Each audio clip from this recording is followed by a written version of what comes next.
I have a wax. I do the waxing first. This we can see the white line. Okay. This is the first process. Okay. And after that, I want to paint the light color, yellow color. After yellow is dry, I wax again from the body.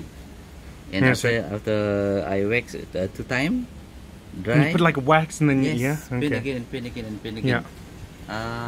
The body here I think 5 layers. 5 layers. Yeah. Sort of like putting wax, then cracking, then painting. Painting everything, and all together around 9 layers.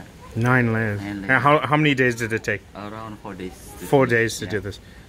And the material, what's the material you have there? The material is silk. Is silk. Normally, before this, the price, not this one.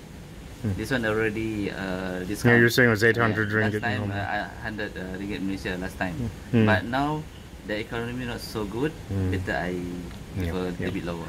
And how many days did it take you to do? To finish something like 4 days. 4 days. Yeah. And this is very much a traditional from here. Traditional Malay design. You very lucky today. I have my work. No, I'm very lucky. I'm on it. Thank you very much. Okay, so if you like that, like this video and feel free to subscribe. Cheers, people. Bye.